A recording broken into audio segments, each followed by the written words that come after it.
ജ്യോതിഷ ഹസ്തരേഖ സംബന്ധമായ ഈ എളിയ വീഡിയോയിലേക്ക് എല്ലാവർക്കും സ്വാഗതം.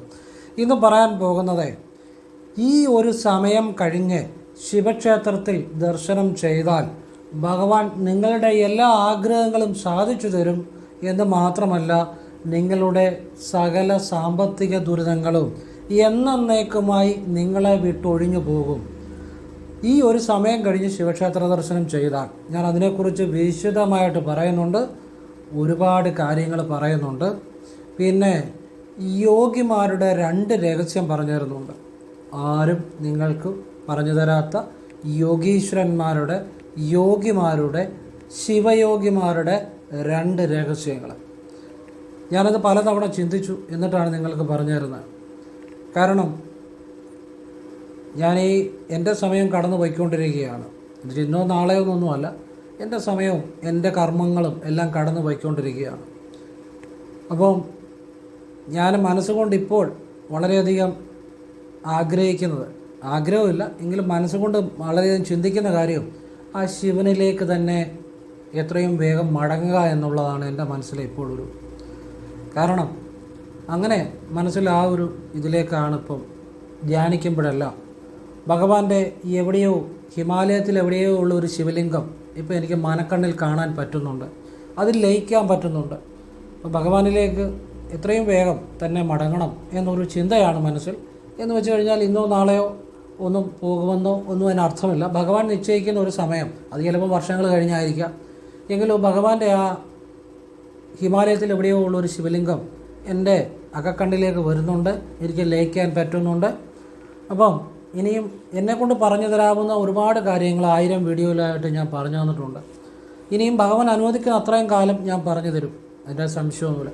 അപ്പോൾ ഇതുപോലെയുള്ള രഹസ്യങ്ങൾ ഞാൻ യോഗിമാരുടെ 2 രഹസ്യം പറയാൻ പോകുന്നുണ്ടെന്ന് പറഞ്ഞു. നിങ്ങൾക്കിത് ആരും പറഞ്ഞു തരത്തില്ല. ഇനി ഒരാൾ ഇതുപോലെ ഭൂമിയിലേക്ക് വരികയില്ല ഇതുപോലെ കാര്യങ്ങൾ പറയുന്ന. അതുപോലെയുള്ള കാര്യങ്ങളാണ്, ആരും പറഞ്ഞു തരാത്ത, ആരും കൈവെക്കാത്ത കാര്യങ്ങൾ തന്നെയാണ് ഞാൻ നിങ്ങൾക്ക് ശിവരഹസ്യങ്ങളെല്ലാം പറഞ്ഞു തന്നേക്കുന്നത്. അത് ഭഗവാന്റെ ഒരു അനുഗ്രഹവും അനുമതിയും ഉള്ളതുകൊണ്ട് തന്നെയാണ്, അല്ലാതെ പറയാൻ പറ്റത്തില്ല. ഇത് പറയുന്ന നിമിഷം എൻ്റെ കയ്യിൽ ആ വൈബ്രേഷൻ ഉണ്ടാകുന്നുണ്ട്. ഭഗവാന്റെ ഒരു അനുഗ്രഹത്തോടു കൂടി തന്നെയാണ് നിങ്ങൾക്കെല്ലാം ഞാൻ തരുന്നത്. ഞാനൊന്നും എൻ്റേതായിട്ട് മനസ്സ് പിടിച്ചു വെച്ചിട്ടില്ല, എല്ലാം നിങ്ങൾക്ക് പറഞ്ഞു തന്നിട്ടുണ്ട്. അപ്പോൾ ഇതെല്ലാം പ്രയോജനപ്പെടുത്തുക, ആവശ്യമുള്ളവരൊക്കെ എഴുതിയെടുക്കുക. എല്ലാവരെയും ഭഗവാൻ അനുഗ്രഹിക്കട്ടെ. അപ്പോൾ ഞാൻ ഇന്നൊരു മെസ്സേജ് ഞാൻ കണ്ടു. 15,000 രൂപ നമ്മുടെ ഒരു കസ്റ്റമർ തന്നെയാണ്, നമ്മൾ വളരെ ബഹുമാനിക്കുന്ന ഒരാളാണ്. അവർക്ക് ശമ്പളം കൂടി എന്ന മെസ്സേജ് ഉണ്ട്. 15,000 രൂപ, വളരെ സന്തോഷം. ആ സന്തോഷം ഞാൻ നിങ്ങളോട് പങ്കുവെച്ചതേ ഉള്ളൂ. അത് എനിക്ക് കൂടുന്ന പോലെയാണ് എനിക്ക് സന്തോഷം. അത് വളരെ സന്തോഷം. അതെന്നോട് പറഞ്ഞതിൽ, അറിയിച്ചതിൽ അതൊക്കെ ഒരു ഗുരുത്വമാണ്. വളരെ സന്തോഷം. ശിവഭഗവാൻ അനുഗ്രഹിക്കട്ടെ. പിന്നെ ഒരാൾക്ക് ലോട്ടറി അടിച്ചു, 2000 രൂപയാണ് അത് ഇട്ടിട്ടുണ്ട്. വളരെ സന്തോഷം. ശിവഭഗവാൻ അനുഗ്രഹിക്കട്ടെ. വേറൊന്നും പറയാനില്ല. അപ്പം ഞാൻ വിഷയത്തിലേക്ക് വരാം. അതിനു മുമ്പ് ഒരു കാര്യം കൂടെ പറയാം. നേരിട്ട് കൺസൾട്ടിങ് ഇല്ല, വാട്സപ്പ് വഴി മാത്രമേ ഉള്ളൂ. അതും ഇപ്പോൾ പുതിയ വർക്കുകൾ എടുക്കുന്നില്ല, പഴയ വർക്കുകൾ ചെയ്ത് തീർന്നിട്ടില്ല, അത് ചെയ്തുകൊണ്ടിരിക്കുകയാണ്. പിന്നെ ഫോൺ വിളിച്ചാൽ കിട്ടത്തില്ല. മിക്കവാറും ഞാൻ വർക്കിലായിരിക്കും. ഗ്രഹനില, കൈരേഖ, സംഖ്യാജ്യോതിഷം ഇതൊക്കെ ചെയ്തുകൊണ്ടിരിക്കുമ്പോൾ ഫോൺ വിളിച്ചാൽ എടുക്കത്തില്ല. മിക്കവാറും ഞാൻ വർക്കിൽ തന്നെ, ഞാൻ ഫ്രീ ആകാറില്ല. അല്ലാതെ സമയം ധ്യാനം, യോഗ ഇതിലൊക്കെ ആയിരിക്കും. അപ്പോൾ അതുകൊണ്ട് ഫോൺ വിളിച്ചാൽ കിട്ടത്തില്ല. വാട്സാപ്പിൽ നിങ്ങൾക്ക് നോക്കണമെങ്കിൽ ഇടുക. ഫ്രീ ആകുമ്പോൾ എല്ലാവരുടെയും പറ്റത്തില്ല, കാണുന്ന കുറച്ച് പേരുടെ ഞാൻ മെസ്സേജ് തരും. അത് പറ്റുന്നത് ചെയ്തു തരും, അത്രയേ ഉള്ളൂ. ഇതാണ് സാഹചര്യം. ഇനി വിഷയത്തിലേക്ക് വരാം. നിങ്ങൾ ആദ്യമായിട്ട് ആ വീഡിയോ കാണുന്നതെങ്കിൽ, നിങ്ങൾക്ക് ഇഷ്ടപ്പെട്ടെങ്കിൽ സബ്സ്ക്രൈബ് ചെയ്യുക, ലൈക്ക് ചെയ്യുക, നല്ല നല്ല ആളുകളിലേക്ക് ഷെയർ ചെയ്യുക. അതോടൊപ്പം ബെൽ ബട്ടൺ കൂടി ക്ലിക്ക് ചെയ്താൽ പുതിയ പുതിയ വീഡിയോകൾ നിങ്ങളിലേക്ക് എത്താൻ വേണ്ടി അത് ഉപകരിക്കും. അപ്പോൾ ഇനി വിഷയത്തിലേക്ക് വരികയാണ്. അപ്പോഴേ ഈ സമയത്തിന് ശേഷം എപ്പോഴാണ്? വൈകിട്ട് 5:30 ശേഷം ശിവക്ഷേത്ര ദർശനം ചെയ്താൽ, ഇനി ഞാൻ പറയുന്ന കാര്യങ്ങൾ, ഞാൻ പറയുന്നൊരു പ്രാർത്ഥനയുണ്ട്. ഇത് നിങ്ങൾക്ക് ഭഗവാൻ തന്നെ പറഞ്ഞു തരുന്നതെന്ന് വിചാരിച്ചാൽ മതി. ആ പ്രാർത്ഥന ചെയ്തിട്ട് ഞാൻ പറയുന്ന കാര്യങ്ങൾ ചെയ്താൽ ഭഗവാൻ നിങ്ങളുടെ ദുരിതങ്ങൾ എന്നേക്കുമായി മാറ്റും. സാമ്പത്തിക ദുരിതങ്ങളായിക്കോട്ടെ, നിങ്ങൾ അനുഭവിക്കുന്ന ഏത് പ്രശ്നങ്ങളായിക്കോട്ടെ, എല്ലാം ഭഗവാൻ മാറ്റിത്തരും. അപ്പം വൈകിട്ട് 5:30 ശേഷം, ഇത് ശനിയാഴ്ചയാണ് ഏറ്റവും കൂടുതൽ ബലമുണ്ടാകുന്നത്. ശനിയാഴ്ച വൈകിട്ട് 5:30 ശേഷം ഏകദേശം ഒരു 6:30 ഇടയ്ക്ക്, 5:30 6:30 ഇടയ്ക്ക് ശിവക്ഷേത്ര ദർശനം ചെയ്ത് ഇങ്ങനെ പ്രാർത്ഥിക്കണം ഭഗവാന്റെ മുന്നിൽ നിന്ന്. ആദ്യം ഓം നമ ശിവായ, ശിവായ നമ, ഈ പറഞ്ഞു തരുന്ന രീതിയിൽ തന്നെ പറയുക. ഓം നമ ശിവായ, ശിവായ നമ. അതിനുശേഷം ശിവോഹം. അതിനുശേഷം എന്നിൽ ശിവനുണ്ട്, ശിവനിൽ ഞാനുമുണ്ട്, എന്നിലുള്ള ശിവനിൽ ഈ പ്രപഞ്ചം മുഴുവനുണ്ട്, ആ ഭഗവാനെ ഞാൻ നമിക്കുന്നു എന്ന് പറഞ്ഞിട്ട് നിങ്ങൾക്ക് പിന്നെ ഇഷ്ടമുള്ള ഭഗവാനോട് പ്രാർത്ഥിക്കാം, ഇഷ്ടമുള്ള കാര്യങ്ങൾ പറയാം, എല്ലാം ചെയ്യാം. അപ്പം ഇത് വാഗൊണ്ട് ഉച്ചരിച്ച് പറയണം, നിങ്ങൾക്ക് കേൾക്കാവുന്ന ശബ്ദത്തിൽ. ഇനിയും ഭഗവാന് നിങ്ങൾ ഈ വൈകുന്ന പാട് ഒരു നെയ്വിളക്ക്, ഈ ശനിയാഴ്ച വൈകുന്ന പാട് ഒരു നെയ്വിളക്ക് തെളിയിച്ച് നിങ്ങളുടെ കാര്യം പറഞ്ഞ് പ്രാർത്ഥിച്ചാൽ ഭഗവാൻ ആ കാര്യം നടത്തിത്തരും. പൂർണ്ണ വിശ്വാസത്തോടെ, പൂർണ്ണ ഭക്തിയോടെ, സംശയമില്ലാതെ ചെയ്താൽ. അതുപോലെ തന്നെ ഭഗവാന് വൈകിട്ട് കടുംപായസത്തിന് നിങ്ങൾ രസീതെടുത്ത് ഭഗവാനെ എനിക്ക് ധനധാന്യ വർധനവ് നൽകണേ, എന്നും ജീവിക്കാനുള്ള ധനം നൽകണേ, എന്നെ എൻ്റെ കുടുംബത്തെ രക്ഷപ്പെടുത്തണേ എന്ന് പ്രാർത്ഥിച്ച് ആ രസീത് നടക്കി വെക്കുക. ഭഗവാൻ നിങ്ങൾക്ക് ധനം നൽകും. ഇത് സാധിക്കുന്ന ശനിയാഴ്ചകളൊക്കെ ആവർത്തിക്കണം. അപ്പം ഏത് കാര്യവും സാധിക്കാനുള്ള ഒരു കാര്യമാണ് നെയ്വിളക്ക്.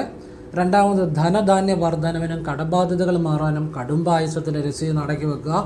മൂന്നാമത്, ഇത് പലതും ഞാൻ പറയുന്നുള്ളൂ, നിങ്ങളുടെ ആവശ്യം പോലെ നിങ്ങൾ ചെയ്യുക. നിങ്ങൾക്ക് എന്താ ആവശ്യമുള്ളതെന്ന് വെച്ചാൽ അത് നിങ്ങൾ ചെയ്യുക. ഞാനിതെല്ലാം പറഞ്ഞു തരുന്നു, കാരണം ഇത് പലതും ആവശ്യമുള്ള ആളുകൾ ഉണ്ടാവുകൊണ്ടാണ്. ഇനിയും തുമ്പപ്പൂ ഒരു കൈ പറിച്ച് ഇലയില്ലാതെ, എല്ലാം വ്യക്തമായിട്ടാണ് പറഞ്ഞു തരുന്നത്, സംശയമില്ലാത്ത രീതി, ഇലയില്ലാതെ തുമ്പപ്പൂ ഒരു കൈ പറിച്ച്. ഇപ്പം തുമ്പപ്പൂ എന്ന് പറഞ്ഞാൽ അല്പം മതി, നടയ്ക്ക് നേരെ ഇരുന്ന് ഭഗവാനോട് നിങ്ങൾക്ക് ഏത് കാര്യം, തൊഴിലിൻ്റെ പ്രമോഷനാണെങ്കിൽ അത് പറയുക, സാമ്പത്തിക കടബാധ്യതകൾ മാറാനാണെങ്കിൽ അത് പറയുക, സാമ്പത്തികം വരാനാണെങ്കിൽ അത് പറയുക, നിങ്ങൾക്ക് ഏത് വേണേലും ഒരു കാര്യം പറയാം. ആ കാര്യം പറഞ്ഞ് ഭഗവാന്റെ നടക്കി വെക്കുക. ഭഗവാൻ അത് നടത്തിത്തരും എന്ന് തന്നെയാണ് നിരവധി അനുഭവങ്ങളിലൂടെ ഞാൻ മനസ്സിലാക്കിയ കാര്യം. ഇത് നിങ്ങൾക്ക് ശനിയാഴ്ചയും വൈകുന്നപാടും ചെയ്യാം, തിങ്കളാഴ്ചയും ചെയ്യാം, ഉദ്ദേശിക്കുന്ന കാര്യം നടക്കും. ഇത് ചെയ്ത് ഡൈവോഴ്സിൻ്റെ വക്കിൽ വരെ എത്തിയവർ വരെ ജീവിതത്തിലേക്ക് ഞാൻ എൻ്റെ ഈ നാക്കുകൊണ്ട് പറഞ്ഞു കൊടുത്ത് തിരിച്ചു വന്നവരുണ്ട്, ഇന്ന് സുഖമായിട്ട് ജീവിക്കുന്നവരുണ്ട്. ഏത് കാര്യം പറഞ്ഞാലും, ഇപ്പം കേസ്, വഴക്ക്, അങ്ങനെ ജാമ്യം കിട്ടാത്ത കേസുകളെ 3 ദിവസം അടുപ്പിച്ച് ശനി ഞായർ തിങ്കൾ ഇങ്ങനെ വെച്ചവർക്ക് ആ കേസിൽ നിന്നൊക്കെ വിടുതലുണ്ടായ അനുഭവങ്ങൾ നിരവധിയുണ്ട്. നിങ്ങൾക്ക് ധനമാണ് ധനം, കിട്ടാക്കടമാണ് കിട്ടാക്കടം, സാമ്പത്തികമാണ് സാമ്പത്തികം, ഒരു കേസിൽ വിജയിക്കാനാണെങ്കിൽ അത്, അതുപോലെ ഭാര്യ ഭർത്തൃ ഡൈവോഴ്സൊക്കെ മാറി ഐക്യമാകാനാണെങ്കിൽ അത് എന്ന് വേണ്ട ഏതൊരു കാര്യവും ഈ തുമ്പപ്പൂ ഇതുപോലെ സമർപ്പിക്കാം. ഒരു കാര്യം മാത്രമേ പറയാറുള്ളൂ, തുമ്പപ്പൂ വെക്കുകയാണെങ്കിൽ ശനി ഞായർ തിങ്കൾ 3 ദിവസം അടുപ്പിച്ച് വെക്കാൻ ശ്രമിക്കുക, വൈകുന്ന പാട്. ഇത് വെച്ച് കഴിഞ്ഞ് പിന്നെ സംശയിക്കരുത്, ഞാൻ വെച്ചത് ശരിയായോ, ഞാൻ പറഞ്ഞത് ശരിയായോ, ഭഗവാൻ നടത്തുമോ, ഇങ്ങനെയൊക്കെ ചിന്തിച്ചാൽ ഒരു ബലവും കിട്ടത്തില്ല. ഭഗവാനിൽ പൂർണ്ണമായി വിശ്വസിച്ച് വെക്കുക, പിന്നെ അതിനെക്കുറിച്ച് ചിന്തിക്കാതിരിക്കുക. അങ്ങനെ ചെയ്താലേ കാര്യമുള്ളൂ. അങ്ങനെ ചെയ്തവർക്കൊക്കെ പല കാര്യങ്ങളും നടന്നിട്ടുണ്ട്. അല്ലാതെ ചെയ്താൽ വെറുതെ സമയം കളയാന്നുള്ളതേ ഉള്ളൂ. ഫലം കിട്ടാൻ വേണ്ടിയാണ് ഞാൻ ഈ പറയുന്നത്. ഇത് ഫലം കിട്ടിയ കാര്യമാണ്, ആ രീതിയാണ് വ്യക്തമായിട്ട് പറഞ്ഞിരിക്കുന്നത്. ഇപ്പം മനസ്സിലായോ? ഇനിയിപ്പോൾ തുമ്പപ്പൂ ഇപ്പം കിട്ടാൻ വലിയ പാടാണ്. അപ്പോൾ ഈ തുമ്പ നിങ്ങളുടെ അടുത്ത് വല്ലതും ഉണ്ടെങ്കിൽ വീട്ടിൽ വെച്ച് പിടിപ്പിക്കണം, അങ്ങനെ തുമ്പപ്പൂ എടുക്കാം. അല്ലാതെ ഇപ്പം തുമ്പ കിട്ടാൻ വലിയ പാടാണ്. അങ്ങനെ നമ്മുടെ വീഡിയോ ഫോളോ ചെയ്യുന്ന പലരും വീട്ടിൽ തുമ്പച്ചെടി വെച്ച് പിടിപ്പിക്കുന്നുണ്ട്, അങ്ങനെ പോയി ചെയ്യുന്നവരുണ്ട്.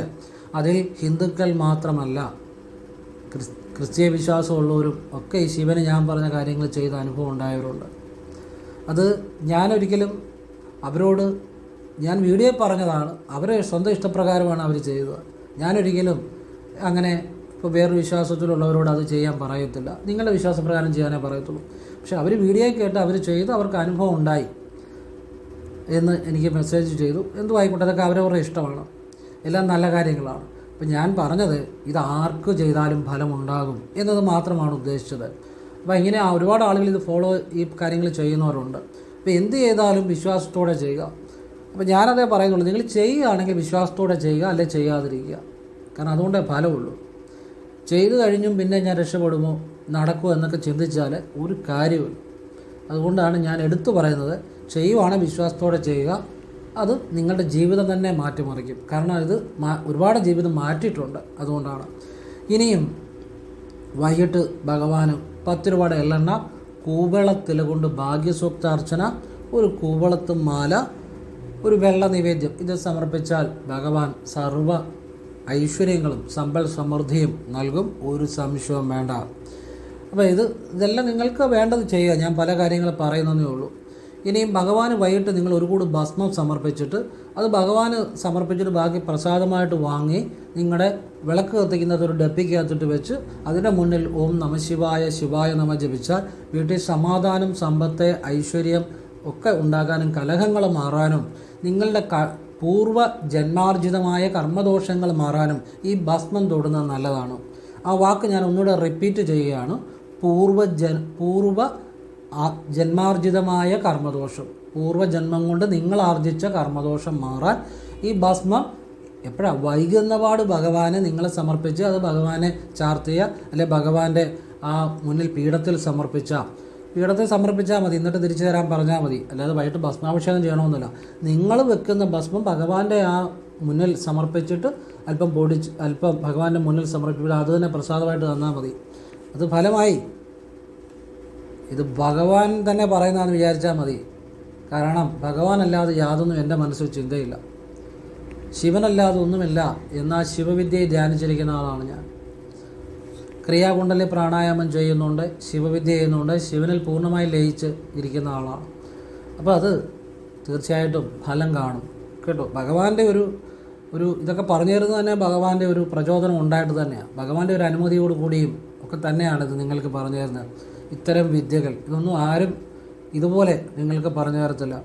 ഇനിയും നിങ്ങൾ 1 രൂപ നാണയമെടുത്ത് കയ്യിൽ പിടിച്ച് ശിവായ നമ, ഓം ഐം ശ്രീം ഹ്രീം ക്ലീം നമ, ശിവായ നമ എന്ന് ജപിച്ചിട്ട് അത് തുറന്നു നോക്കാതെ ഭഗവാന്റെ മുന്നിൽ നിന്ന് ഭഗവാന്റെ അനുഗ്രഹവും മഹാലക്ഷ്മിയുടെ അനുഗ്രഹവും ഈ നാണയത്തിലേക്ക് വരണേ എന്ന് പറഞ്ഞ് പേഴ്സി വെച്ച് ഒരു അടയ്ക്കുന്ന കള്ളിയുള്ള ഒരു അറ വെക്കണം. എന്നിട്ട് അവിടെ ഇരിക്കട്ടെ. ധനം വർദ്ധിച്ചു വരും, ഒരു സംശയവും വേണ്ട കേട്ടോ. ശിവായ നമ, ഓം ഐം ശ്രീം ഹ്രീം ക്ലീം നമ. ഹ്രീം അഹായ കേട്ടോ, കാ ജപിക്കരുത്. ശിവായ നമ, ഓം ഐം ശ്രീം ഹ്രീം ക്ലീം നമ, ശിവായ നമ. ഇങ്ങനെയാണ് ജപിക്കേണ്ടത്. അപ്പോൾ ഇതൊക്കെ രഹസ്യ വിദ്യകളാണ്, ഫലമുണ്ടായ കാര്യങ്ങളാണ്. അപ്പോൾ ഞാൻ ഒരുപാട് ആളുകളുടെ ജീവിതത്തിൽ മാറ്റം വന്നിട്ടുണ്ട്. ഒരുപാട് ആളുകൾ മെസ്സേജ് ചെയ്യുന്നു.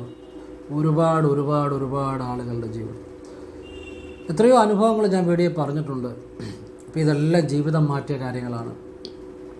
അപ്പോൾ ഇത് നിങ്ങളുടെ ജീവിതത്തിൽ ഏറ്റവും പ്രയോജനം ചെയ്യുന്ന കാര്യങ്ങളാണ്. ഇനിയും വൈകിട്ട് ഭഗവാൻ ഒരു ഓട്ടുവിളക്ക് 5 തിരിയിട്ട് നെയ്യൊഴിച്ച് കത്തിച്ച് നിങ്ങളൊരു കാര്യം പറഞ്ഞ് സമർപ്പിച്ചാൽ, ഇപ്പം നിങ്ങൾ വിദേശത്തിന് പോക്ക് തടസ്സപ്പെട്ട് നിൽക്കുകയാണ്, ആ കാര്യം പറഞ്ഞ് സമർപ്പിക്കുക. അല്ലെങ്കിൽ നിങ്ങളൊരു ലെക്ചറാണ് കോളേജിൽ, നിങ്ങളത് പെർമനൻ്റ് ആകുന്നില്ല. പെർമനൻ്റ് ആകാൻ സാധ്യത ഉണ്ടായിട്ടും അല്പം തടസ്സം കൊണ്ട് ഇങ്ങനെ നിൽക്കുകയാണ്. വെച്ച് നോക്കുക, നിങ്ങൾ പെർമനൻ്റ് ആകും. അങ്ങനെ പെർമനൻ്റ് ആയവരൊക്കെ ഉണ്ട്. അപ്പം ഇതെല്ലാം പലതും ഇത് അനുഭവമുള്ള കാര്യമേ ഞാൻ പറയാറുള്ളൂ, അല്ലാതെ ഒരു കാര്യവും.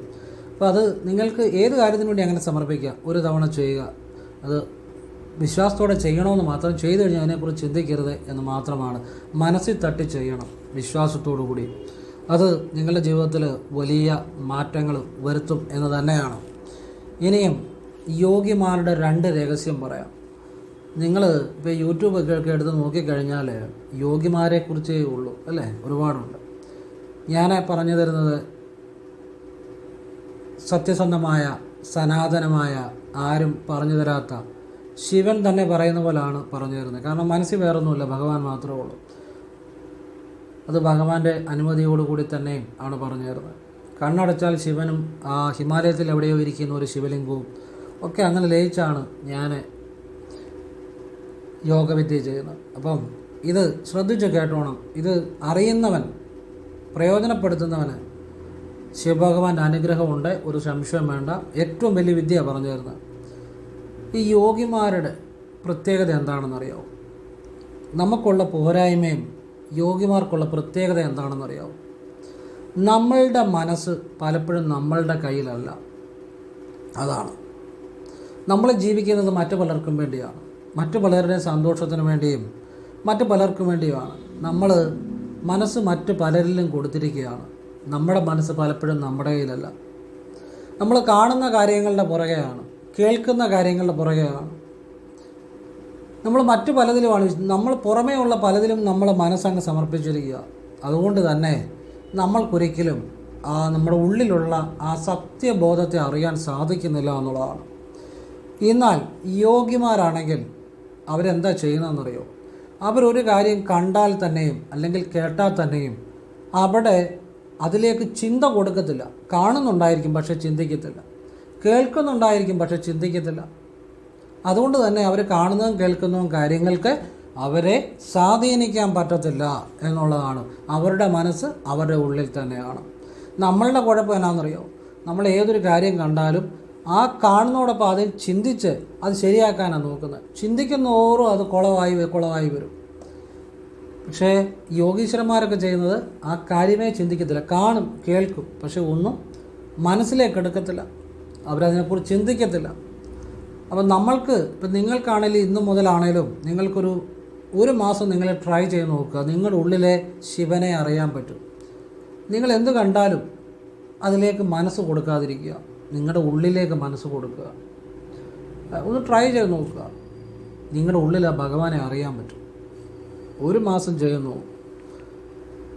രണ്ടാമത്തെ രഹസ്യം, 365 ദിവസങ്ങൾ ഒരു വർഷമുണ്ട്. നമ്മൾ എത്രയോ വർഷങ്ങൾ ജീവിച്ചിരിക്കും. ഒരു ദിവസം വല്ലപ്പോഴും ഒരു ദിവസം നമ്മൾ ചിന്തിക്കുക, ഞാനൊരു വിശുദ്ധനാണ് എന്ന് പൂർണ്ണമായിട്ട് ചിന്തിക്കുക.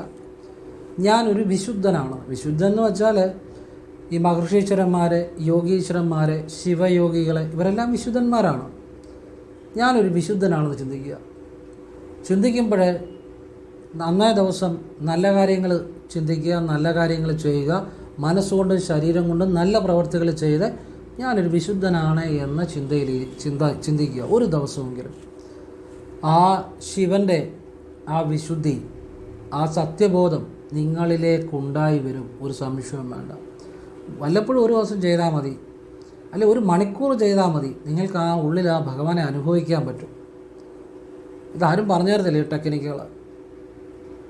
ടെക്നിക്കുകൾ തന്നെയാണ്. എല്ലാത്തിനും അതിൻ്റെ ടെക്നിക്കുകളുണ്ട്. അങ്ങനെയാണ്.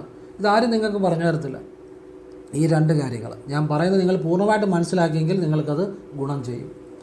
അപ്പോൾ നിങ്ങൾ ആ ഉള്ളിൽ ചിന്തിച്ച് കഴിയുമ്പോൾ ഞാനൊരു വിശുദ്ധനാണെന്ന് ചിന്തിക്കുക. ഒരു മണിക്കൂറെങ്കിലും ആ വിശുദ്ധനെ പോലെ പെരുമാറുക. വിശുദ്ധനായി തന്നെ ഇരിക്കുക. മറ്റുള്ളവരെക്കുറിച്ച് ദോഷം ചിന്തിക്കാതെ, മറ്റുള്ളവരെ കളിയാക്കാതെ, മറ്റുള്ളവരുടെ സ്വാതന്ത്ര്യത്തിൽ ഇടപെടാതെ നന്മകൾ മാത്രം ചെയ്ത് ഒരു മണിക്കൂറെങ്കിലും ഇരിക്കാൻ നോക്കുക. നിങ്ങളുടെ ഉള്ളിലേക്ക് ആ വിശുദ്ധ ഭാവം, ആ ശിവബോധം വരും. ശിവബോധം എന്ന് വെച്ചാൽ ശുദ്ധമായ ബോധം തന്നെയാണ്, വിശുദ്ധമായ ബോധം തന്നെയാണ്. അപ്പോൾ നിങ്ങൾക്ക് ശിവനെ അറിയാൻ പറ്റും. ഇത് നിങ്ങൾ എത്രയോ വർഷങ്ങൾ ജീവിച്ചിരിക്കുന്നു. ഒരു മണിക്കൂറെങ്കിലും ചെയ്യുക. അപ്പോൾ ഇങ്ങനെ ഉള്ളിൽ ഒരു ശിവബോധം ഉണ്ടായിക്കഴിഞ്ഞാൽ പിന്നെ ചോദ്യവുമില്ല ഉത്തരവുമില്ലാത്തൊരവസ്ഥയുണ്ട്. അങ്ങനെ ഒരവസ്ഥയുണ്ട്. ചോദ്യവുമില്ല, ഉത്തരവുമില്ല, സന്തോഷവുമില്ല, സങ്കടവുമില്ല. അങ്ങനെ ഒരവസ്ഥയുണ്ട്. ബുദ്ധി സമമായിട്ടിരിക്കും. ധീ സമമാകും. സമാധി എന്ന് വെച്ചാൽ സമാധിയാകുമെന്ന് വെച്ചാൽ ആ രീതിയിലാകുമെന്നല്ല, മനസ്സൊരു വല്ലാത്ത ശൂന്യതയിലേക്കെത്തും. അതുതന്നെയാണ് ശിവൻ എന്ന് കരുതി ശിവനെ അറിയുക എന്ന് വെച്ചാൽ നിങ്ങളുടെ കർമ്മങ്ങൾ നിങ്ങൾ ചെയ്യുക എന്നാണ് അതിനർത്ഥം. 10,000-ൽ ഒരുത്തനായിരിക്കും ഹിമാലയത്തിലൊക്കെ പോയി ഗുരുവിൻ്റെ ഒരു വിദ്യ സ്വീകരിക്കാനുള്ള യോഗമുള്ളത്. അല്ലാത്തവർ പോയാലെല്ലാം തിരിച്ച് അതുപോലെ വരും, അല്ലെങ്കിൽ വെറുതെ അവിടെ ചുമ്മാ ഇരിക്കത്തേ ഉള്ളൂ. 10,000-ൽ ഒരുത്തനൊക്കെ ആയിരിക്കും. അത് ശിവൻ നിശ്ചയിക്കും. അത് അങ്ങനെയുള്ളവർക്കേ അത് കിട്ടത്തുള്ളൂ. അല്ലാതെ തപസ്സിരുന്നാൽ പോലും സമാധിയാകാനോ അങ്ങനെ ഒരു ഹിമാലയത്തിൽ പോയി തപസ് ചെയ്യാനോ ഒന്നും സാധിക്കത്തില്ല. പറഞ്ഞാൽ മനസ്സിലായി. അല്ലാതെ പോകുന്നവരെല്ലാം വെറുതെ പോകുന്നവരാണ്, അവിടെ പോയി ഇരിക്കുക എന്നുള്ളതേ ഉള്ളൂ. 10,000-ൽ ഒരാൾക്കായിരിക്കും കർമ്മം കൊണ്ട് അവസരം ഭഗവാൻ കൊടുക്കുന്നത്. അതുകൊണ്ട് ആ സമാധി എന്നുള്ള അവസ്ഥയൊന്നും നമ്മൾ വിചാരിച്ചാൽ നേടിയെടുക്കാവുന്ന അവസ്ഥയല്ല, വന്നു ചേരേണ്ടതാണ്. മനസ്സിലാക്കുക. അതിൻ്റെ പുറകെ നടന്നിട്ടോ ഒരു ഗുരുവിൻ്റെ പുറകെ നടന്നിട്ടോ ഒന്നും ഒരു കാര്യമില്ല. നമ്മളുടെ കർമ്മം അനുസരിച്ച് വന്നു ചേരേണ്ടതാണ്. അത് യഥാസമയം വന്നു ചേരും. അത്ര എളുപ്പമുള്ള കാര്യമൊന്നുമല്ല. അതുകൊണ്ട് ഈ ശിവനെ ഇങ്ങനെ വിളിക്കുക എന്ന് പറഞ്ഞാൽ സമാധിയാകുക എന്ന് സന്യാസിയാകുക എന്നൊന്നും അർത്ഥമില്ല. ഞാൻ പറയുന്ന സമാധിയോ സന്യാസിയോ അത്ര പെട്ടെന്ന് ആർക്കും ആകാൻ പറ്റത്തില്ല. സത്യസന്ധമായ സന്യാസം അല്ലെ സത്യസന്ധമായ സമാധി അത് ഭഗവാൻ നിശ്ചയിക്കണം. അത് 10,000-ൽ ഒരാൾക്കേ കിട്ടത്തുള്ളൂ. അത് ആഗ്രഹിച്ചാലൊന്നും കിട്ടുന്നതല്ല. അതിൽ പേടിക്കുകയൊന്നും വേണ്ട. ശിവനെ അറിയാമെന്ന് വെച്ചാൽ നിങ്ങൾ കുടുംബമായിട്ട് തന്നെ ജീവിക്കാം. നിങ്ങളുടെ കർമ്മം ചെയ്യുക എന്നുള്ളതാണ് നിങ്ങളുടെ അച്ഛനോടുള്ള നിങ്ങളുടെ ഉത്തരവാദിത്വം, നിങ്ങളുടെ അമ്മയോടുള്ള നിങ്ങളുടെ ഉത്തരവാദിത്വം, മക്കളോടുള്ള നിങ്ങളുടെ ഉത്തരവാദിത്വം, നിങ്ങളുടെ ഭാര്യയോടുള്ള ഉത്തരവാദിത്വം. ഇപ്പോൾ ഒരു ഭാര്യ നിങ്ങളുടെ ജീവിതത്തിലേക്ക് വരുന്നത് ഒരുപാട് സ്വപ്നങ്ങളോട് കൂടിയാണ്.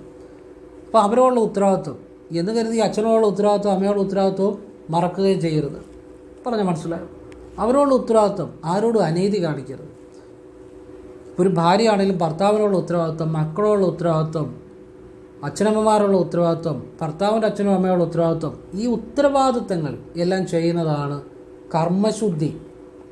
ഈ കർമ്മശുദ്ധിയിലൂടെയാണ് ശിവാനുഭവം കൂടുതലായി ഉണ്ടായി വരുന്നത്. അതിനോടൊപ്പം ഈ പറഞ്ഞ കാര്യങ്ങളൂടെ ചെയ്താൽ നിങ്ങൾക്ക് ഭഗവാന്റെ വലിയ അനുഗ്രഹം ഉണ്ടാകും. അല്ലാതെ ആരോടും ഒന്നും ഉപേക്ഷിച്ചിട്ട് നേടാൻ ഞാൻ പറയത്തില്ല, അത് തെറ്റാണ്. ഒന്നും ഉപേക്ഷിച്ച് നേടാൻ പറ്റത്തുമില്ല ഭഗവാനെ. ഞാൻ സത്യസന്ധമായ കാര്യമാണ് പറയുന്നത്. ഒന്നും ഉപേക്ഷിച്ച് നേടേണ്ടതല്ല ശിവൻ. ഒന്നും ഉപേക്ഷിച്ച് നേടാനും പറ്റത്തില്ല. നിങ്ങളുടെ കർമ്മം അനുസരിച്ച് ചിലപ്പോൾ 10,000-ൽ ഒരാളായിരിക്കും എല്ലാം ഉപേക്ഷിച്ചിട്ട് പോയി സമാധിയൊക്കെ ആകുന്നത്. അത് 10,000-ൽ ഒരാൾക്കേ പറ്റത്തുള്ളൂ. അത് കർമ്മം അനുസരിച്ച് തന്നെ വന്നു ചേരുന്നതാണ്, നിങ്ങളായിട്ടൊന്നും ചെയ്യുന്നതല്ല. അത് തന്നെ വന്നു ചേരുന്നതാണ്, സാഹചര്യം, അനുഭവം. അതുകൊണ്ട് മനസ്സിലാക്കേണ്ട കാര്യം, നിങ്ങൾ എവിടെ ഇരിക്കുന്നോ, നിങ്ങൾ ഏത് ജോലി ചെയ്യുന്നോ, ആ കർമ്മത്തിൽ സത്യസന്ധമായിട്ട് ആത്മാർത്ഥമായിട്ട് ചെയ്യുക. അപ്പോൾ ശിവബോധം ഉണ്ടായി വരും. പിന്നെ ഞാനീ പറഞ്ഞ കാര്യങ്ങളിലൂടെ മനസ്സിലാക്കുക, ഭഗവാനെ അങ്ങനെ അറിയുക. ഒരു പൂജാരിയാണെന്ന് വിചാരിക്കുക. ഒരുപാട് പൂജാരിമാർ ഉണ്ട് കേട്ടോ, നമുക്കറിയാവുന്നതും നമുക്ക് പ്രിയപ്പെട്ടവരും നല്ല ആളുകളും ഒക്കെ ഒരുപാടുണ്ട് കേട്ടോ, ഒരുപാട്. അപ്പോൾ നിങ്ങളൊരു പൂജാരിയാണെന്ന് വിചാരിക്കും. പൂജ എന്ന് പറഞ്ഞാൽ പൂർണ്ണതയിൽ നിന്നും ജനിക്കുന്ന സങ്കല്പവും അതിൻ്റെ സമർപ്പണവും അതിൽ നിന്നുണ്ടാകുന്ന അനുഭവവുമാണ്, ആ ഈശ്വരീയ അനുഭവം, ആ താതാത്മ്യവുമാണ് പൂജ കൊണ്ട് ഉദ്ദേശിക്കുന്നത്. പൂർണ്ണതയിൽ നിന്നും ജനിക്കുന്ന സങ്കല്പം, പൂർണ്ണമായ, ഇപ്പം കൃഷ്ണനെ പൂജിക്കുന്നെങ്കിൽ ആ കൃഷ്ണനാണ് പ്രപഞ്ചം മുഴുവൻ നിറഞ്ഞിരിക്കുന്നത്, ഭഗവാനാണ് എല്ലാം എന്ന പൂർണ്ണമായ വിശ്വാസം. ആ പൂർണ്ണമായ വിശ്വാസത്തിൽ നിന്ന് പൂർണ്ണമായ സമർപ്പണം ഉണ്ടാകത്തുള്ളൂ. ഒരു പൂവാണേൽ വിട്ടാൽ ആ സമർപ്പണത്തിൽ ഇടുമ്പോൾ നമ്മൾ അങ്ങോട്ട് പൂർണ്ണമായ സമർപ്പണം ചെയ്യുന്നു, അതിൽ നിന്ന് പൂർണ്ണമായ അനുഗ്രഹം ഉണ്ടാകും. അതാണ് പൂജ. അപ്പം പൂജിക്കുമ്പോൾ ആ പൂജാരി ചെയ്യേണ്ട കർമ്മം ചെയ്യുന്നതിൽ പൂർണ്ണമായി വിശ്വസിച്ച് അത് സത്യസന്ധമായിട്ട് ചെയ്യുക എന്നുള്ളതാണ്. നിങ്ങളൊരു കടയിൽ കണക്കെടുന്ന ആളായിക്കോട്ടെ, നിങ്ങളൊരു സെയിൽസ്മാൻ ആയിക്കോട്ടെ, നിങ്ങളൊരു ഡോക്ടർ ആയിക്കോട്ടെ, നിങ്ങളോട് സത്യസന്ധനായി ശുദ്ധമായി നിങ്ങളുടെ കർമ്മം ചെയ്യുമ്പോൾ ശിവൻ നിങ്ങളുടെ ഉള്ളിൽ തെളിഞ്ഞു വരും. അത് സത്യബോധമാണ് ശിവൻ. അത് നിങ്ങളുടെ ജന്മജന്മാന്തരങ്ങളുടെ പാപങ്ങൾ ഇല്ലാതാക്കും. എനിക്ക് ക്രിയാകുണ്ടലിനെ പ്രാണായാമം കിട്ടിയെങ്കിൽ അത് എൻ്റെ പ്രവൃത്തികളുടെ, ഞാൻ ഈ കൈകൊണ്ട് മുൻജന്മത്തിൽ ചെയ്ത പ്രവൃത്തികളുടെ ഗുണം മാത്രമാണ്, ചെയ്ത ചില നന്മകൾ അതുകൊണ്ട് കാണും. അല്ലാതെ എൻ്റെ കഴിവ് കൊണ്ടോ ഒന്നുമല്ല. എനിക്ക് ആ ക്രിയാകുണ്ടലിൻ പ്രാണായാമം ഞാൻ ചെയ്യുന്നെങ്കിൽ അത് ഭഗവാന്റെ അനുഗ്രഹമാണ്, അല്ലെങ്കിൽ ശിവവിദ്യ ചെയ്യുന്നെങ്കിൽ ഭഗവാന്റെ അനുഗ്രഹമാണ്. നമ്മളുടെ പ്രവൃത്തികൾ സത്യസന്ധമായി ശുദ്ധമായിട്ട് ചെയ്യുക. ആർക്കും ആരെയും ആത്യന്തികമായിട്ട് പറ്റിക്കാൻ പറ്റത്തില്ല, അത് മനസ്സിലാക്കുക. അത് ഏറ്റവും വലിയ അറിവായി പറഞ്ഞു തരുന്നത്. കുറച്ച് നാളത്തേക്ക് പറ്റിക്കാൻ പറ്റും, കുറേ വർഷത്തേക്ക് പറ്റിക്കാൻ പറ്റും. ആത്യന്തികം എന്ന് പറഞ്ഞാൽ ആത്മാവിൻ്റെ യാത്ര എന്ന് പറഞ്ഞാൽ ഇപ്പോഴുള്ള നമ്മളെ നമുക്കറിയത്തുള്ളൂ. ഇതിനു മുമ്പും നമ്മൾ ഉണ്ടായിരുന്നു, ഭാവിയിലും ഉണ്ടാകും. ഇങ്ങനെ ആത്മാവിൻ്റെ യാത്ര മൊത്തത്തിൽ ചിന്തിച്ച് നോക്കുമ്പോൾ ആർക്കും ആരെയും ആത്യന്തികമായിട്ട് പറ്റിക്കാൻ പറ്റത്തില്ല. ഞാൻ ചെറിയൊരു ഉദാഹരണം പറയാം. ഇപ്പോൾ ഒരാൾ, ചുമ്മാ വെറുതെ ഒരു ഉദാഹരണം പറയുന്നേ ഉള്ളൂ. ഒരാൾ ഇപ്പോൾ അവിടെ ഇവിടെയൊക്കെ പോയി കുറേ യോഗയും പ്രാണായാമവും ഒക്കെ പഠിച്ചു, നാട്ടിൽ വന്ന് കുറേ സംസാരിച്ച്, ഈ പഠിച്ച കാര്യങ്ങളെല്ലാം സംസാരിച്ച്, നമുക്ക് ഒരുപാട് കാര്യങ്ങൾ സംസാരിക്കാൻ പറ്റും എന്ന് കരുതി ആ വ്യക്തി അത് അനുഭവിക്കണമെന്നില്ല. സംസാരിച്ച് കുറേ ശിഷ്യന്മാരെയെല്ലാം ഉണ്ടാക്കി, കുറച്ച് പൈസ ഉണ്ടാക്കി, ഒരു ഇവൻ്റ് മാനേജ്മെൻറ്റ് പോലെ ബുദ്ധി ഉണ്ടെങ്കിൽ മുന്നോട്ട് പോകാം. ഇവൻ്റ് മാനേജ്മെൻറ്റിന് വലിയ ബുദ്ധി മതി. ആളുകളെ, കുറേ ശിഷ്യന്മാരെയൊക്കെ കൂട്ടി കുറേ പൈസയൊക്കെ ഉണ്ടാക്കി ഒരു തോന്നിപ്പിച്ചാൽ മതി അവിടെയല്ല. അങ്ങനെ വേണം മുന്നോട്ട് പോകാം. നല്ലൊരു സെറ്റപ്പൊക്കെ ഒരു ആശ്രമമൊക്കെ ആക്കി കുഴപ്പമൊന്നും വരത്തില്ല, കുഴപ്പം വരണമെന്നുമില്ല. പക്ഷേ അടുത്ത ജന്മം ഇദ്ദേഹം പറ്റിച്ച ഈ ഇദ്ദേഹത്തിൻ്റെ ശിഷ്യന്മാർ ആരൊക്കെയായിട്ടിരിക്കുന്നോ, ആരൊക്കെയാണോ പറഞ്ഞു പറ്റിച്ചത്, അവരുടെ എല്ലാം ശിഷ്യനായിട്ട് ഓരോ ജന്മങ്ങൾ ഈ പുള്ളി ജനിക്കേണ്ടി വരും. അവിടെ പണി കിട്ടുന്നത്. അതറിയാവുന്നവൻ ഈ തെറ്റായ മാർഗത്തിൽ പോകത്തില്ല. അതറിയാത്തവനാണ്, അതായത് അത് ശരിയായിട്ട് അറിവ് കിട്ടാത്തവനാണ് വീണ്ടും വീണ്ടും തെറ്റുകളിലേക്ക് പോകുന്നത്. അപ്പോൾ ആത്യന്തികമായി ഈ ജന്മത്തിൽ നിങ്ങൾ ഒരാളെ പറ്റിക്കുകയാണെങ്കിൽ അടുത്ത ജന്മത്തിൽ നിങ്ങളെ അവർ പറ്റിക്കും. അവർ വേറൊരു ജന്മം എടുത്ത് നിങ്ങളും ജന്മം എടുത്ത് നിങ്ങൾ പറ്റിക്കപ്പെടും. ഇങ്ങനെ ഒരു കർമ്മഗതിയുണ്ട്, കർമ്മ നിയമമുണ്ട്. ഇത് എനിക്ക് സന്യാസി വര്യന്മാരിൽ നിന്നും അതുപോലുള്ളവരിൽ നിന്നൊക്കെ പകർന്നു കിട്ടിയ ജ്ഞാനമാണ് ഈ പറഞ്ഞു തരുന്നത്. നിങ്ങൾക്ക് ഇഷ്ടമുണ്ട് സ്വീകരിക്കുക, അല്ലെ തള്ളിക്കളയാം. ഇനി നിങ്ങൾക്ക് ഈ കർമ്മം തിരിച്ചു വരുമോ ഇല്ലയെന്ന് അറിയണമെങ്കിൽ നിങ്ങൾക്കൊരു പരീക്ഷണം ചെയ്ത് നോക്കിക്കൂ. നിങ്ങളോടൊരാൾ വഴി ചോദിക്കുന്നു, നിങ്ങൾ അയാളോട് കൃത്യമായിട്ട് വഴി പറഞ്ഞു കൊടുക്കുന്നു, സത്യസന്ധമായിട്ട് ഒരു നല്ല മനസ്സോടു കൂടി പറഞ്ഞു കൊടുക്കുന്നു. നാളെ നിങ്ങൾ ഒരിക്കൽ ഒരിടത്ത് ചെല്ലുമ്പോൾ വഴി അന്വേഷിച്ച് നടക്കുമ്പോൾ നിങ്ങളെ ഒരാൾ ഇങ്ങോട്ട് വന്ന് ഹെൽപ്പ് ചെയ്യും. കാരണം കർമ്മം തിരിച്ചടിക്കും.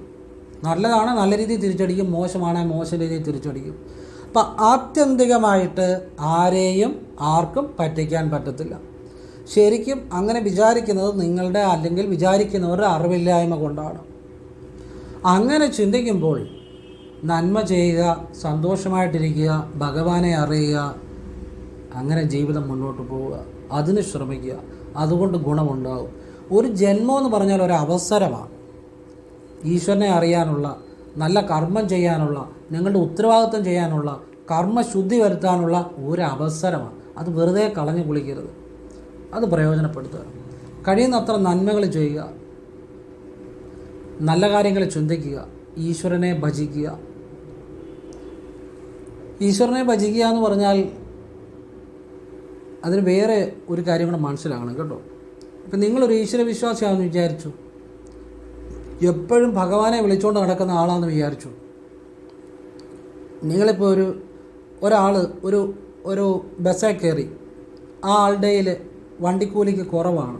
അപ്പോൾ ആൾ നിങ്ങളോട് വന്നു വെച്ച് ചോദിക്കുന്നു, എനിക്കൊരു 1 രൂപ 2 രൂപ തരാമോ, വണ്ടിക്കൂലി കുറവുണ്ട്, എൻ്റെ കയ്യിൽ നിന്ന് കാണാതെ പോയതാണ്. അപ്പോൾ നിങ്ങൾ ഭയങ്കര ഭക്തനാണ്, പക്ഷെ നിങ്ങളുടെ പൈസയുണ്ട്, നിങ്ങൾ ആ പൈസ കൊടുക്കുന്നില്ലെങ്കിൽ ഒരു കാര്യമില്ല നിങ്ങളുടെ ഭക്തി കൊണ്ട്. മറ്റുള്ളവരെ സത്യസന്ധമായി ഒരു കാര്യം ആവശ്യപ്പെടുമ്പോൾ നിങ്ങളെക്കൊണ്ട് ചെയ്യാൻ പറ്റുന്ന കാര്യമാണെങ്കിൽ നിങ്ങളത് സത്യസന്ധമായി നിങ്ങളുടെ കർമ്മം ചെയ്യുമ്പോഴാണ് യഥാർത്ഥ ഈശ്വരാനുഭവം ഉണ്ടാകുന്നത്. എന്ന് കരുതി നിങ്ങളെ ഇപ്പോൾ ഒരാൾ വെറുതെ ശല്യം ചെയ്യണമെന്നോ അത് ശരിയാണെന്നോ അല്ല ഞാൻ പറഞ്ഞത്. നമുക്ക് ചെയ്യാൻ പറ്റുന്ന കാര്യങ്ങൾ, ചെയ്യാൻ പറ്റുന്ന സാഹചര്യങ്ങളിൽ ചെയ്യുക. അപ്പം നിങ്ങൾക്കൊരു സഹോദരനുണ്ട്, നിങ്ങൾ ലോകം മുഴുവൻ ചാരിറ്റി ചെയ്യുന്നു, നിങ്ങളുടെ സഹോദരൻ ഒരു ഗതിയുമില്ലാതെ ആത്മഹത്യ ചെയ്യുന്നു, ഒരു കാര്യമില്ല, നിങ്ങൾ നിങ്ങളോട് അനീതിയാണ് ചെയ്യുന്നത്. കാരണം നിങ്ങളുടെ സഹോദരൻ്റെ അവസ്ഥ ഒരു പക്ഷേ നിങ്ങൾ തീർച്ചയായിട്ടും നിങ്ങൾ കണ്ടിട്ടുണ്ടാകും. പക്ഷെ മറ്റുള്ളവർ വന്നൊരു ഒരു ഒരു പിന്നെ സഹായം ആവശ്യപ്പെടുന്ന പോലെ ഒരു സഹോദരൻ ഒരിക്കലും ആവശ്യപ്പെട്ടെന്നിരിക്കത്തില്ല. അത് നിങ്ങൾ ആ സഹോദരൻ്റെ ഭാഗത്തുനിന്ന് ചിന്തിക്കുമ്പോൾ മനസ്സിലാവും. പക്ഷെ നമ്മളത് ഒരു പക്ഷേ നമ്മളത് അറിഞ്ഞിട്ടുണ്ടാകും. പക്ഷെ നമ്മൾ അവനൊരു സഹായം കൊടുത്താൽ ചിലപ്പം പേരും പെരുമയും കിട്ടത്തില്ല, അല്ലെ സഹോദരന് കൊടുക്കണ്ടെന്ന് ചിലപ്പം വീട്ടിൽ ആരെങ്കിലും പറയും. അത് നിങ്ങൾ അങ്ങനെ കൊടുക്കാതെ ആ വ്യക്തി ആത്മഹത്യ ചെയ്യുകയാണെങ്കിൽ നിങ്ങൾ എത്ര ചാരിറ്റി ലോകം മുഴുവൻ ചെയ്താലും അതുകൊണ്ടൊന്നും കാര്യമില്ല. അല്ല, നിങ്ങൾ നിങ്ങളുടെ അച്ഛനെ അമ്മയെ നോക്കുന്നില്ല, നിങ്ങൾ ലോകം മുഴുവൻ പ്രശസ്തനാണ്, ഒരുപാട് ആളുകൾക്ക് സഹായം ചെയ്യുന്നു, ജന്മം തന്ന അച്ഛനും അമ്മയും നോക്കുന്നില്ല, അവർക്ക് സ്നേഹം കൊടുക്കുന്നില്ല. ഈ നോക്കുക എന്ന് പറഞ്ഞാൽ അതിൻ്റെ അകത്തൊരർത്ഥമുണ്ട്. പൈസ മുടക്കി നോക്കുക എന്ന് മാത്രമല്ല, അവർ ചെറുപ്പത്തിൽ നിങ്ങൾക്ക് തന്ന സ്നേഹം അവർക്ക് തിരിച്ചു കൊടുക്കണം. ആ കടം വീട്ടിട്ടേ ഭൂമിയിൽ നിന്ന് പോകാവുള്ളൂ, അല്ലെ വീണ്ടും നിങ്ങൾ കർമ്മദോഷം കൊണ്ട് ജനിക്കേണ്ടി വരും. അത് നിങ്ങൾ അനുഭവിക്കുക തന്നെ ചെയ്യും. ഞാൻ ആ സത്യമായിട്ട് ശിവനിൽ സങ്കല്പിച്ച് തന്നെയാണ് പറയുന്നത്. അപ്പം നിങ്ങൾ അവർക്ക് കൊടുക്കേണ്ട സ്നേഹമുണ്ട്, അത് കൊടുക്കണം. നിങ്ങൾക്ക് ചെറുപ്പത്തിൽ അവർ തന്നത് അത് അവരുടെ ഔദാര്യമല്ല, അവരുടെ അവകാശമാണ്. ഇതൊക്കെ അറിയുമ്പോഴാണ് യഥാർത്ഥത്തിൽ ശിവബോധം ഉണ്ടായി വരുന്നത്. അല്ലാതെ ക്ഷേത്രത്തിൽ പോയി പ്രാർത്ഥിക്കുന്ന മാത്രമല്ല, നിങ്ങളുടെ കീഴിൽ ഒരു സ്റ്റാഫ് ജോലി ചെയ്യുന്നു, അവനൊരു വലിയ ബുദ്ധിമുട്ട് വന്നു. നിങ്ങളുടെ ഈ പൈസയുണ്ട്, നിങ്ങൾ ആ പൈസ മുറുക്കി പിടിച്ച് അത് കാണാത്ത രീതിയിൽ, അറിയാത്ത രീതിയിൽ, അവൻ പറഞ്ഞിട്ട് പോലും മൈൻഡ് ചെയ്യാതെ നിങ്ങൾ അവനെ സഹായിക്കാതിരുന്നാൽ, നിങ്ങൾ എത്ര നല്ലവനാണേലും നിങ്ങൾക്കത് കർമ്മദോഷം തന്നെയാണ്. കാരണം അവൻ്റെ ജീവിതത്തിലെ കൂടുതൽ മണിക്കൂറും നിങ്ങൾക്ക് വേണ്ടിയാണ് ജോലി ചെയ്യുന്നത്. അതൊരു നേരുകേട് തന്നെയാണ്. അപ്പോൾ ഇതൊക്കെ ഈ കർമ്മത്തെക്കുറിച്ച് ശരിക്കും മനസ്സിലാക്കണം. കർമ്മമാണ്, കർമ്മശുദ്ധിയാണ് ഈശ്വരൻ. കർമ്മത്തിന് വേണ്ടിയാണ് നമ്മൾ കർമ്മദോഷം മാറാൻ വേണ്ടി തന്നെയാണ് ജനിക്കുന്നത് തന്നെ. അപ്പോൾ അതറിയണം. അതുകൊണ്ട് ഞാൻ പറഞ്ഞത്, ശിവനെക്കുറിച്ച് അറിയുമ്പോൾ ഇതെല്ലാം അറിയണം. അല്ലാതെ ഭഗവാനെ ഒരു കഷ്ടകാലം വരുമ്പോൾ മാത്രം ഭഗവാനെ എനിക്കെന്തിനേ കഷ്ടകാലം തന്നെന്ന് ചിന്തിക്കരുത്. കഷ്ടകാലം തന്നെങ്കിൽ അതിന് കാരണവും കാണും. ഉള്ള സമയത്ത് കർമ്മദോഷം വരുത്തി വെച്ചിട്ടുണ്ടായിരിക്കും, അല്ലെങ്കിൽ നിങ്ങളുടെ കൈകൊണ്ട് മോശമായി ചെയ്ത പ്രവർത്തികൾ, നിങ്ങളുടെ മനസ്സുകൊണ്ട് മോശമായി ചെയ്ത ചിന്തകൾ, പ്രവർത്തികൾ, ഇതിൻ്റെയൊക്കെ ഒരു കോൺസിക്വൻസ് ആണ് നിങ്ങൾ അനുഭവിക്കുന്ന കർമ്മദോഷവും. നിങ്ങൾ ആ കർമ്മദോഷം അല്ലെ അനുഭവദോഷം മാത്രം ചിന്തിച്ചിട്ട് ഭഗവാനോട് പറയും എനിക്കെന്താണ് ഈ മോശാവസ്ഥ തന്നത്. അതിന് പുറകോട്ടുള്ള നിങ്ങൾ എന്തൊക്കെ ചെയ്തെന്ന് ചിന്തിക്കുമ്പോൾ മനസ്സിലാവും അത്. അല്ലെ നിങ്ങൾ കഴിഞ്ഞ ജന്മത്തിൽ എന്ത് ചെയ്തു എന്നുള്ളതിന് ബാക്കി പത്രം തന്നെ ആയിരിക്കും അത്.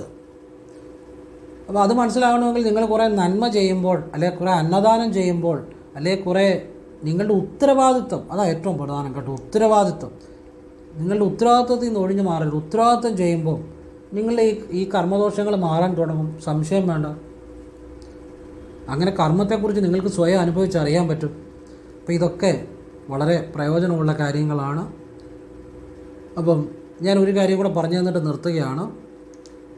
ശനിയാഴ്ച വൈകിട്ട് ശിവക്ഷേത്രത്തിൽ ഓം മഹാദേവ ദേവായ രുദ്രമൂർത്തയെ ഹര ഹര ശിവായ നമ. ഈ കണ്ടിന്യൂസ് ആയിട്ട് സംസാരിക്കുന്നതുകൊണ്ട് തൊണ്ട പറ്റുന്നു. അപ്പം ഞാൻ ഇടവേള ഇല്ലാതെ സംസാരിക്കത്തുള്ളൂ, അതുകൊണ്ടാണ്. ഓം മഹാദേവ ദേവായ രുദ്രമൂർത്തയെ ഹര ഹര ശിവായ നമ. ഈ മന്ത്രം ജപിച്ചുകൊണ്ട് ശനിയാഴ്ച വൈകുന്നപാട് ശിവക്ഷേത്രത്തിൽ ചുറ്റുവിളക്ക് കത്തിച്ചാൽ എത്ര അറിയപ്പെടാത്ത വ്യക്തിയും നിങ്ങൾ പ്രശസ്തരാകാനും അറിയപ്പെടാനും നിങ്ങൾക്ക് ന്യായമായ സമൂഹത്തിലൊരു സ്ഥാനം ലഭിക്കാനും ഉപകരിക്കും കേട്ടോ. അതൊരു ജോലിക്ക് പ്രമോഷൻ ആയിക്കോട്ടെ, ഒരു കലാകാരനായിക്കോട്ടെ, ഒരു സിനിമാ നടനായിക്കോട്ടെ, ഒരു ഡോക്ടറായിക്കോട്ടെ, ഒരു ഏത് ആളുമായിക്കോട്ടെ, സമൂഹത്തിൽ നിങ്ങൾ അറിയപ്പെടാൻ ആഗ്രഹിക്കുന്നെങ്കിൽ നിങ്ങൾ അറിയപ്പെടുകയും നിങ്ങളെ 4 പേര് ബഹുമാനിക്കുന്ന രീതിയിലുള്ള ഒരു ഉയർച്ചയിലേക്കും ഭഗവാൻ, ഞാൻ വഴി പറഞ്ഞു തരുന്നേ ഉള്ളൂ, ഞാൻ ആരുമല്ല, ഭഗവാൻ തന്നെയാണ് സർവസ്വം, ഞാൻ ആരുമല്ല. എന്നെ നിങ്ങൾ ചിന്തിക്കുക പോലും ചെയ്യേണ്ട, വഴി വെച്ച് കണ്ടാൽ മിണ്ടുക പോലും ചെയ്യേണ്ട. ഭഗവാനെ, ശിവനെ പരമഗുരുവായിട്ട് സങ്കല്പിക്കുക. അപ്പം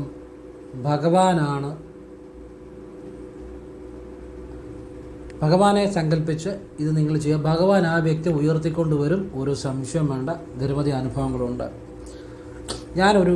ഒരിക്കലും ആരുടെയും ഗുരുവാകാനോ ഗുരു കളിക്കാനോ ഒന്നും ആഗ്രഹിക്കുന്നില്ല. അതെൻ്റെ ജീവിതത്തിലെ ഞാൻ ആഗ്രഹിക്കാത്തൊരു കാര്യമാണ്.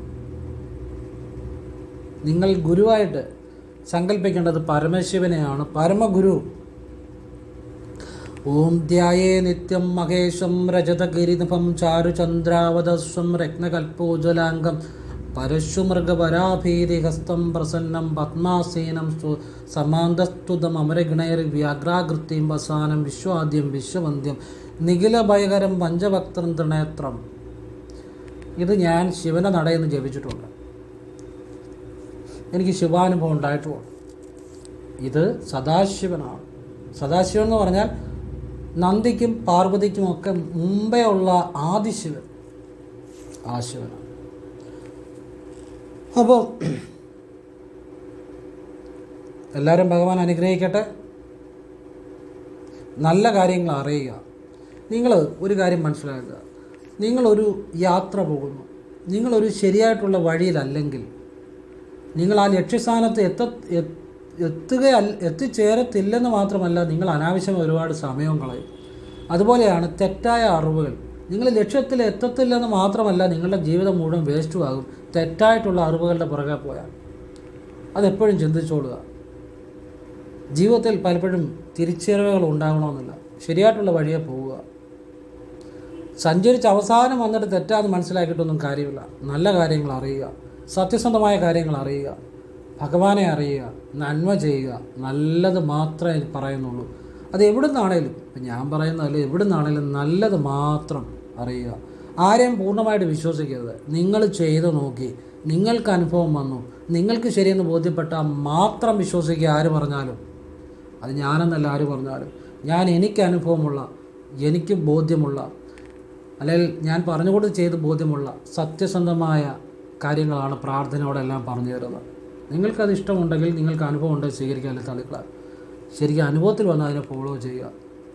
ഞാൻ ഇന്നൊരു ശിവമന്ത്രം 2 ദിവസമായിട്ട് ഞാൻ ജപിക്കുന്നുണ്ട്.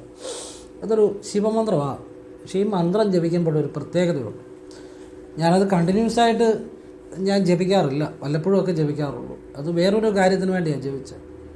അത് യോഗയുമായി ബന്ധപ്പെട്ട ഒരു കാര്യത്തിന് വേണ്ടിയാണ് ജപിച്ചത്. അല്ലാതെ യോഗ, പ്രാണായാമം അങ്ങനെയുള്ളതുമായിട്ട് ബന്ധപ്പെട്ട. അപ്പോൾ ഞാൻ ഈ മന്ത്രം ജപിച്ചു കഴിഞ്ഞപ്പോൾ കുറച്ച് അനുഭവങ്ങൾ ഇന്നുണ്ടായി. അതായത് നമ്മൾ പല സ്ഥലത്ത് പോകുമ്പോഴും വഴി വെച്ച് കാണുന്ന പലരും, എനിക്കൊരു പരിചയമില്ലാത്ത പലരും, എന്ന് വെച്ചാൽ വീഡിയോ കാണാത്തവർ പോലും, എന്നെ ഒരുപാട് നാളായല്ലോ കണ്ടിട്ട് എന്നൊക്കെ ഒരു സ്നേഹത്തോടെ ചോദിക്കുന്നത്. ഭയങ്കര പരിചയഭാവങ്ങൾ ഒരുപാട്. ഈ മന്ത്രത്തിൻ്റെ ഒരു ശക്തിയാണത്. എനിക്കത് മനസ്സിലായി. അങ്ങനെ ഒരുപാട് ശിവമന്ത്രങ്ങളുണ്ട്. ഇതൊക്കെ ഞാൻ നിങ്ങൾക്കെല്ലാം പറഞ്ഞു തന്നിട്ടുള്ള കാര്യങ്ങളാണ് പല വീഡിയോകളിലായിട്ട്. ഓം ശിം ശിവായ നമ. ഇതാരും പറഞ്ഞു തരത്തില്ല, ആരും ഒരാളും പറഞ്ഞു തരത്തില്ല. ഇത് ഞാൻ പറഞ്ഞു തന്നിട്ടുള്ളതാണ്. കുട്ടിയുടെ നിഷ്കളങ്കമായ മനസ്സോടുകൂടി ശിവോഹം. ശിവോഹത്തെക്കുറിച്ച് അറിഞ്ഞാൽ അതിനപ്പുറത്തൊന്നുമില്ല. I am Shiva, you are Shiva, all things are Shiva. ഞാൻ ശിവൻ, നിങ്ങൾ ശിവൻ, കാണുന്നതല്ല ശിവൻ, കേൾക്കുന്നതല്ല ശിവൻ, ശിവനല്ലാതെ യാതൊന്നുമില്ല. ദ അൾട്ടിമേറ്റ് കോൺഷ്യസ്നെസ്, ഇത് സെനത്തായിട്ടുള്ള ബോധം, ടോപ്പായിട്ടുള്ള ബോധം. എല്ലാവരും ഈശ്വരൻ അനുഗ്രഹിക്കട്ടെ. നന്മയുടെ വഴിയെ സഞ്ചരിക്കുക, കിട്ടിയ ജന്മം പ്രയോജനപ്പെടുത്തുക. ഇവരുടെയും പുറകെ നടന്നു ആവശ്യമില്ലാത്ത കാര്യങ്ങളൊക്കെ അറിഞ്ഞ്, അവനവനെ കൊണ്ട് ഒരിക്കലും നടക്കാത്ത കാര്യങ്ങളുടെ പുറകെ നടന്ന്, തെറ്റായ അറിവുകളുടെ പുറകെ നടക്കാതിരിക്കുക. ജീവിതം പ്രയോജനപ്പെടുത്തുക. ജീവിതം ഒരവസരമാണ്. നല്ല കാര്യങ്ങൾ ചെയ്യുക, നല്ലതറിയുക, സ്വന്തം ബുദ്ധിയെ വിശ്വസിക്കുക, സ്വന്തം അനുഭവങ്ങളെ വിശ്വസിക്കുക, നല്ലത് മാത്രം ചെയ്യുക. എളുപ്പത്തിലൊരു കാര്യം സാധിക്കാൻ വേണ്ടി പോകരുത്. ഇപ്പം ഞാൻ പറയുന്നതെല്ലാം ക്ഷേത്രത്തിലേക്കുള്ള നല്ല പ്രാർത്ഥനകളും നിങ്ങൾക്ക് സ്വയം ചെയ്യാവുന്ന നല്ല പ്രാർത്ഥനകളുള്ളൂ. അത് ചിലർക്ക് ചിലപ്പം പെട്ടെന്ന് ഫലം കിട്ടും. അല്പം താമസിച്ചാലും അത് ഗുണമേ ഉണ്ടാകത്തുള്ളൂ, ഗുണം മാത്രമേ ഉണ്ടാകത്തുള്ളൂ. അതുകൊണ്ട് നല്ല കാര്യങ്ങളിൽ, ഞാനെന്നല്ല ആര് പറഞ്ഞാലും നല്ല കാര്യങ്ങളുടെ പുറകെ പോവുക കേട്ടോ. ശിവോഹം. ഓം കൃഷ്ണായ നമഃ. അപ്പോൾ എല്ലാവരെയും ഭഗവാൻ അനുഗ്രഹിക്കട്ടെ. ഓം കൃഷ്ണായ നമഃ. ശിവോഹം.